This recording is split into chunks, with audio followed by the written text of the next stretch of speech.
What is up, everybody? We had Friday Night Smackdown tonight, and yeah, we're just a few weeks away from WrestleMania. And this is WWE's Friday Night Smackdown Explained, the weekly video series where we take a look at all of the events from tonight's show. We try to break down where we think some of these storylines may be going in the future, where WWE may or may not be trying to take us with some of this stuff, and how things are starting to take shape as we very quickly approach WrestleMania. Before we get into it, though, make sure to hit that button to subscribe, hit that bell for notifications.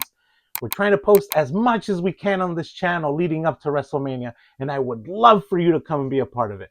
Just come, take a look around, and I guarantee that you will find at least a few things that you like around here. Now, let's talk wrestling. The most reoccurring thing with Friday Night SmackDown right now is that whole Cody Rhodes, Randy Orton build to WrestleMania. Of course, we saw Randy Orton beat down Cody Rhodes a few weeks back on Friday Night SmackDown. Cody Rhodes wasn't on WWE programming last week. So this week, Randy Orton came out to the ring, and he was interrupted by no other than Matt Cardona. We saw that beatdown on Matt Cardona last week as well. Of course, this led up to a match at the end of the night. Didn't make a whole lot of sense to me because we'll talk about it later, but we had a segment with Jacob Fatu and Drew McIntyre, and Nick Aldis interrupted and was like, look, you guys are in no shape to compete tonight, so we will not be having this match tonight.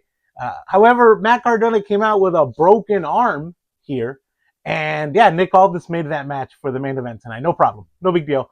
We got Randy Orton versus Matt Cardona with a broken arm as the main event tonight. And of course, Randy Orton just mopped the floor with him. He just destroyed Matt Cardona. Of course, I mean, it makes sense that Randy Orton would beat Matt Cardona, but I still feel like Matt Cardona was very protected here. He did start off with some offense, but that went away very quickly, obviously. And yeah, I mean, look, he had a broken arm, right? You can't really blame the guy for getting beat up by who is possibly the next WWE Undisputed Champion. After this match, however, we did see Cody Rhodes arrive in his bus. He made his way to the ring, and yeah, the two just brawled it out, right? Did I say Drew McIntyre earlier? I meant to say Randy Orton.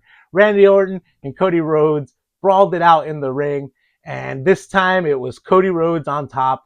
So he got his licks back on Randy Orton.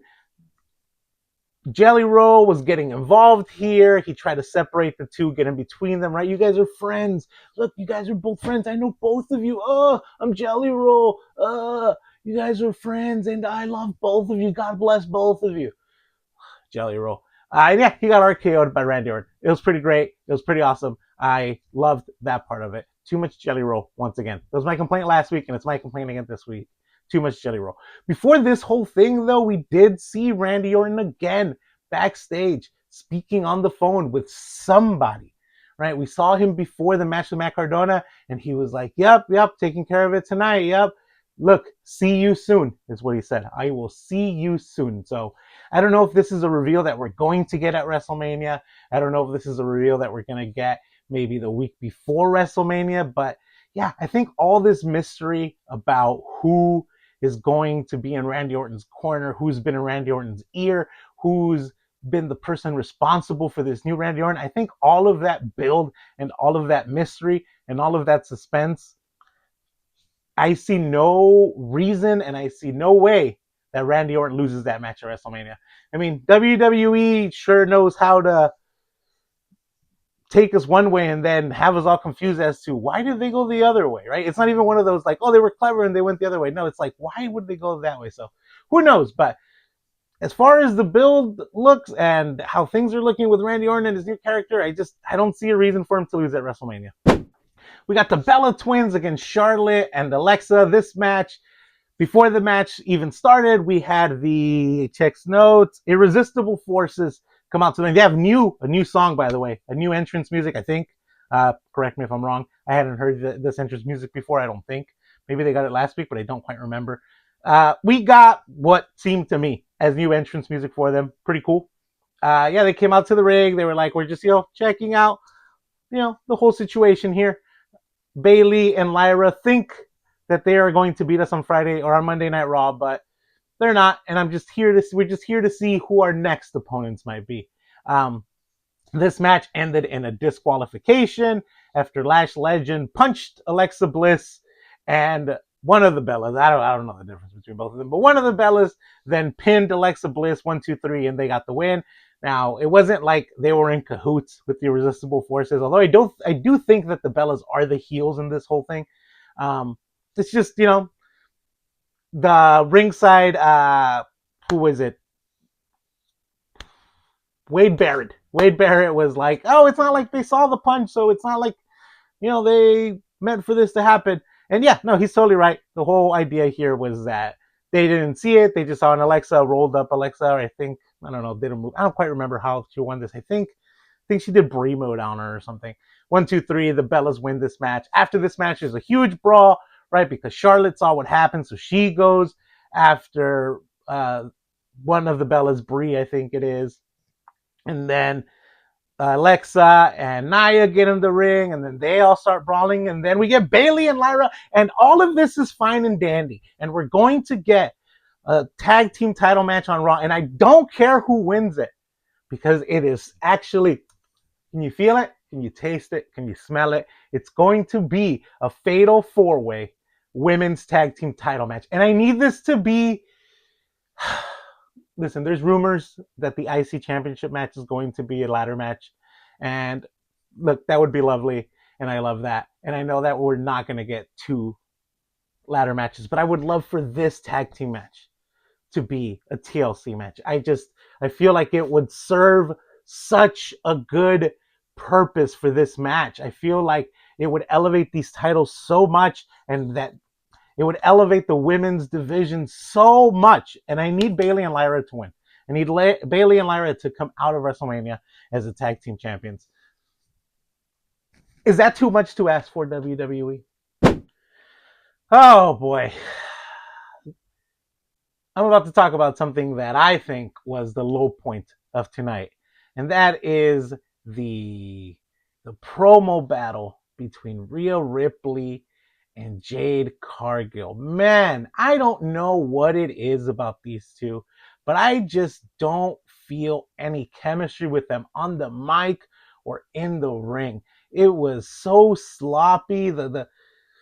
We had Jade come out with B-Fab and Michin. Rhea Ripley was in the ring. She called out Jade.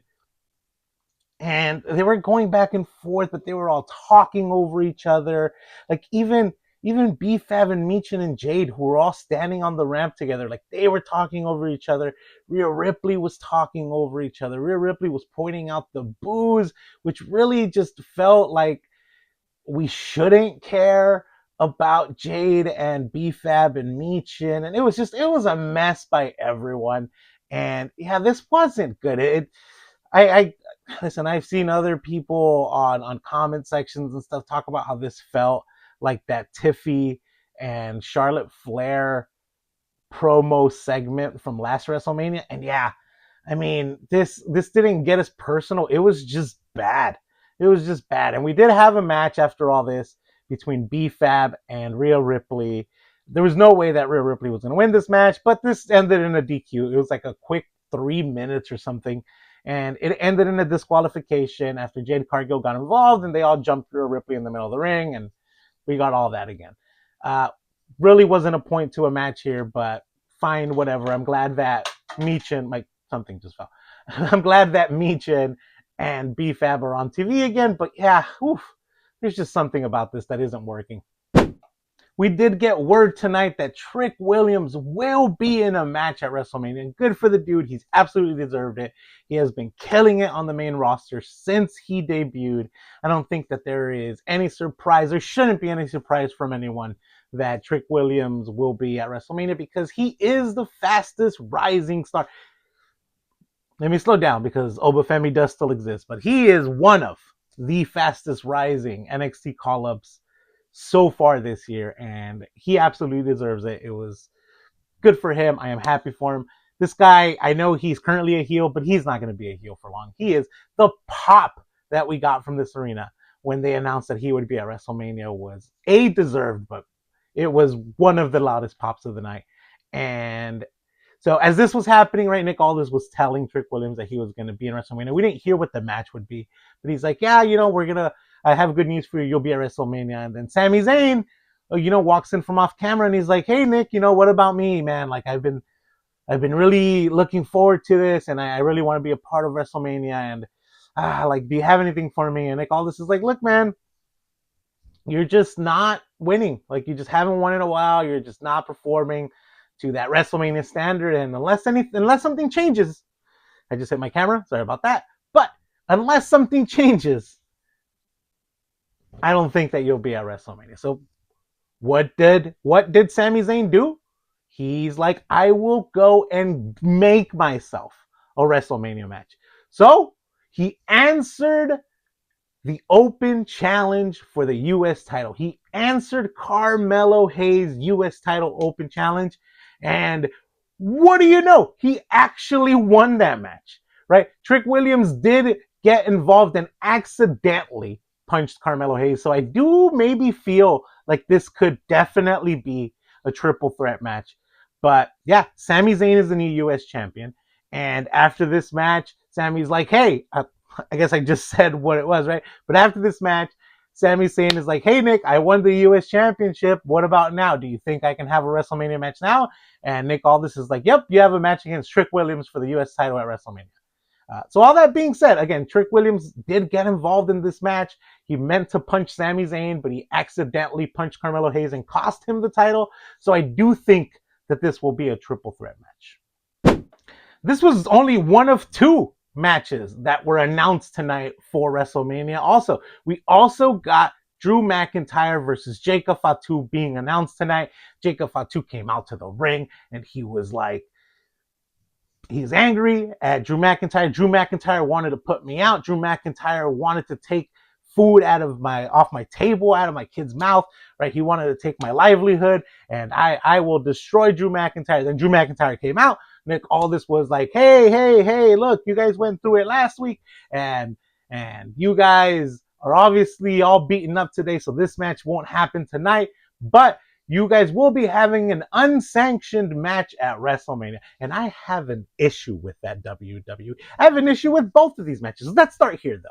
You cannot be the person who calls the shots at WWE. You cannot be the general manager for SmackDown. You cannot be the guy who books the show in kayfabe and be like, you guys are in a match that we're not sanctioning. You can't make the match and then not sanction it. That's not what unsanctioned means. The way unsanctioned matches work is two wrestlers come out and they're like, I'm going to get you. And then the other one's like, no, I'm going to get you. And then they're like, oh, let's fight at WrestleMania. And then Nick Aldis is like, look, you guys can fight if you want to, but our hands are clean because this is an unsanctioned match. You can't make the match and then be like, but our hands are clean. That's not how unsanctioned matches work, WWE. And I also had an issue with the Sami Zayn Trick Williams match because you're telling me, because you said that the whole reason, right? Nick Aldis told Trick Williams, look, you have a match at WrestleMania because you've earned it. You've earned it, and this is your prize for everything that you've done since coming to Friday Night Smackdown. Your prize is a WrestleMania match. And his WrestleMania, see, I can't even talk. That's how stressed out I am, right? But his WrestleMania match was going to be for the U.S. title, a title that is defended weekly, mostly weekly. There's been a couple weeks where it wasn't defended, but weekly on WWE Smackdown as an open challenge where anyone can come out and challenge for the title. Where Trick Williams could come out on any Friday and be like, tonight, I'm challenging for the U.S. title. But that's his match for WrestleMania for a title that is defended every night on an open challenge where anyone can answer. Make it make sense, WWE. Make it make sense. The match is going to be, both of these matches are going to be absolutely amazing. But the way that we got there doesn't make a whole lot of sense, WWE. Also, Drew McIntyre versus Jacob Fatu should have been a Hell in a Cell match. That's all I'm saying. A couple more quick things that happened tonight on SmackDown. We got Julia versus Tiffany Stratton in a non-title match.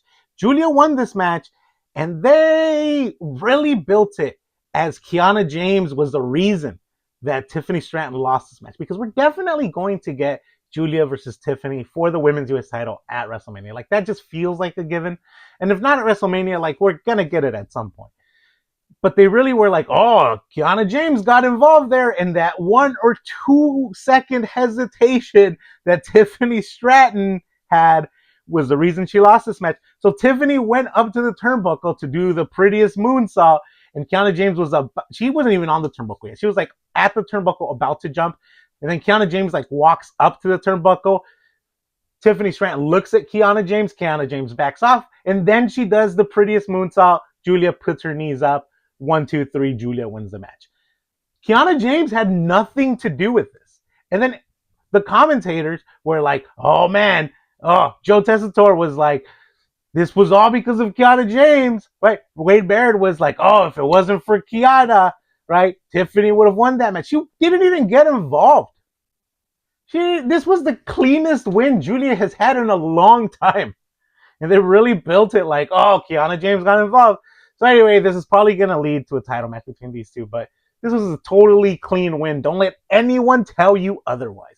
We also got a match between Kit Wilson and Jelly Roll. Jelly Roll won this match, and it's all thanks to Danhausen. Danhausen, of course, he cursed Kit Wilson right before the match. Right before the match, we had Kit Wilson meeting with The Miz, right? With his mentor, The Miz, right? And, The Miz was telling him all the things that he needed to do to win the match tonight. And The Miz was going to stand back and, hang out because he stepped in gum. Danhausen then came out and he cursed. Kit Wilson, and Kit Wilson, look at that. Trick Williams, Kit Wilson. It happens. He cursed Kit Wilson. Kit Wilson came out, and it was actually, I hate to admit it, but it was an entertaining match. It was an entertaining match. I don't think it makes any sense, and I don't like that Jelly Roll won this match, but he did. Kit Wilson lost thanks to Danhausen. And we also got a segment backstage between Solo Sikoa and the MFTs, right? This was basically the aftermath of being compared to Roman Reigns last week by Tama Tonga. Sure. Solo's like, I'm apologizing to you guys, and you know who hasn't apologized to anyone? Roman Reigns. So that makes me unlike Roman Reigns. Whatever. I don't know what's happening here. I just need that match between the Wyatt Six at WrestleMania for the Lantern, and let's call it a day. So there you have it. That is everything that happened this week on Friday Night Smackdown. Too much Jelly Roll again on my TV. That is my complaint 2 weeks in a row. Not only did he have a match where he won, by the way, he was also involved in the main event segment again between Randy Orton and Cody Rhodes. He was also backstage with Rhea Ripley and R-Truth and Damian Priest. He was also talking to Matt Cardona. He's the one who told us that Cody Rhodes was going to show up tonight. I just don't get it. I don't get WWE's fascination with this guy. Boy. Anyway, it was a pretty fun show. It wasn't as good as past weeks. I'll say that much. But it was still entertaining. I still enjoyed it. WrestleMania is right around the corner. And we have 8 matches now, I believe, announced. Like I said, we have these 2 matches announced. We have the 2 women's title matches. So we have the 2 matches that were announced tonight, right? So it's Trick Williams versus Sami Zayn. We got Jacob Fatu versus Drew McIntyre. We have Rhea Ripley versus Jade Cargill. We have Liv Morgan versus Stephanie Vaquer. Randy Orton versus Cody Rhodes. We have CM Punk versus Roman Reigns, of course. Oba Femi versus